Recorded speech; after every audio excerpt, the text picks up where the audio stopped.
কেন পদত্যাগ চাচ্ছেন? পদত্যাগ চাচ্ছে কারণ এখানে তারা টিচাররা বিভিন্ন ধরনের দুর্নীতির অনেক ধরনের কাজ করেন। যেমন উদাহরণস্বরূপ আমরা যখন আমাদের আন্দোলনকারী ভাইদেরকে আমরা সাহায্য করার জন্য যখন সবাই আমরা একসাথে রাজপথে নেমেছিলাম, যখন এখানে মেইন ব্রাঞ্চেরই এখানে গেটের সামনে সবাই আন্দোলন করেছিলাম, এখানে আমরা গেটের সামনে বসে আন্দোলন করেছিলাম। যখন আমরা খবরটা পেয়েছি যে ছাত্রলীগের নেতারা অ্যাসিড নিক্ষেপ করার জন্য আমাদেরকে এগিয়ে আসছেন, তখন আমরা আমাদের আপার কাছে আমরা সাহায্য চেয়েছিলাম যে গেটটা একটু খুলুন, আমরা স্টুডেন্টস একটু ভিতরে এসে আমাদেরকে একটু সাহায্য করুন। টিচাররা তখন কেকারা এর আগে তিনি বলেছিলেন যে তোমরা আন্দোলন করো, তোমাদেরকে আটকানো বিবেক আমাদের নেই। কিন্তু তার নেক্সট ডেতেই উনি বলেছে যে তোমরা কেন আন্দোলন নেমেছো, আমরা আন্দোলনে তোমাদেরকে নামতে বলিনি, আমরা এই বিষয়ে কিছু জানি না।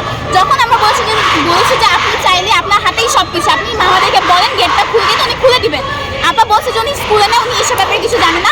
তোমরা যারা আন্দোলনে নেমেছো তাদের বিরুদ্ধে আমরা অ্যাকশন নিতে বাধ্য হবো। তাদেরকে টিসি দেওয়ার পর্যন্ত থ্রেট দেওয়া হয়েছে এবং যারা টিচাররা ছিল অনেকেই সাহায্য করেছে, অনেকে করেনি। যারা করেনি তারাও অবশ্যই চাকরি ভয়ে করেনি, আর যারা করেছেন তারা লুকিয়ে করেছেন, কারণ সব কিছু কেক আপার হাতে। উনি চাইলে সবাইকে টিসি দিতে পারেন, অনেক কিছু করতে পারেন।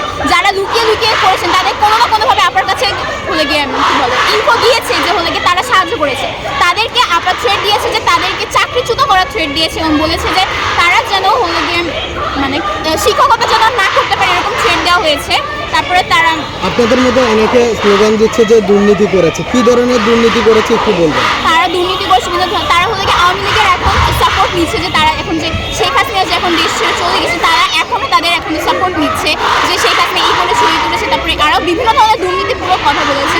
আমাদের স্কুলের দিকে যদি দেখেন, আমাদের যে আন্দোলনের পরে যে 6 তারিখ থেকে আমাদের স্কুল খোলার যে একটা নির্দেশ দেওয়া হয়েছে, এরপরে আমরা গিয়েছি স্কুলে, আমরা প্রতিনিয়ত যাচ্ছি, কিন্তু এরপরেও আমাদেরকে ক্লাস করা হচ্ছে না। কোনো টিচার এই স্কুলে যাচ্ছে না। আমাদেরকে 1 ঘন্টা পরে হুদাই ক্লাসে বসায় রাখা হয়, 1 ঘন্টা পরে স্কুল থেকে বলা যায় চলে যেতে, আমরা জোরপূর্বক ধরে চলে যাই। আমরা যাদের দেখা যায় যে যারা প্যারেন্টস আসে, যাদের গাড়ি আসে, তারা দেখা যায় যে আমরা স্কুলের মধ্যে বসে থাকি, যতক্ষণ না প্যারেন্টস বা গাড়ি আসে ততক্ষণ আমরা যাই না। কিন্তু তারা অনেকে করেছে যে তারা জোরপূর্বক আমাদের গেটের বাইরে পাঠিয়ে দিচ্ছে যে না, তোমরা স্কুলের ভিতরে থাকতে পারবে না। যেহেতু ক্লাসটা পড়ানোই হচ্ছে না, তখন কেন প্রতিদিন তারা নোটিশ দিচ্ছে, প্রত্যেকদিন কেন গ্রুপে মেসেজ দিচ্ছে যে তোমাদের আগামীকাল থেকে ক্লাস হবে, তোমরা ক্লাসে আসবে। আপনাদের মধ্যে অনেকে বলছে কালো সুন্দরের মধ্যে একটা বৈষম্য তৈরি করেছে।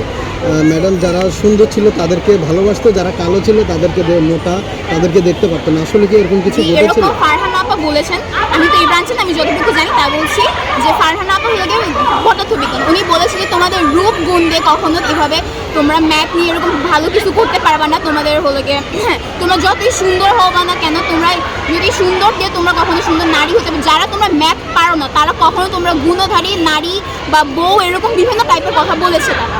আর আমরা স্কুল যখন প্রতিষ্ঠান হয়েছে তখন থেকে আমরা যে পরিমাণ টিচারদেরকে সম্মান দিই, আমরা সবাই জানি যে টিচাররা সবাই জানে যে মাদের পরে আমাদের কিন্তু দ্বিতীয় অভিভাবক আসে, প্যারেন্টসের পরে টিচাররা আমাদের দ্বিতীয় অভিভাবক আসে। কারণ আমরা যখন জন্মগ্রহণ করি তারপরে মা বাবা আমাদেরকে পড়ালেখা নেয়, এরপরে কিন্তু আমাদেরকে স্কুলে পাঠিয়ে দেয় যে আমরা এনাদের কাছে বড় হবো, এনাদের কাছে আমরা পড়ালেখা শিখে আমরা একটা নিজেদের একটা ক্যারিয়ার গড়ে তুলবো।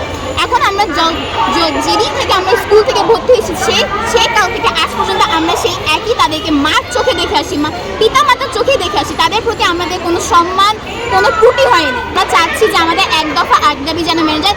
ফারহানা আপা এবং কেকার আপা যেন সেই ইচ্ছায় তাদের এই পদত্যাগ করে যেন স্কুল থেকে চলে যান এবং আর কোনোভাবে যেন প্রতিষ্ঠানে না আসে। এরপরে যিনি ওনাদের বদলে যিনি আসবে তাদেরকে আমরা সসম্মানে আমরা আমন্ত্রণ করে দেব। এই পদত্যাগের দাবিতে কিন্তু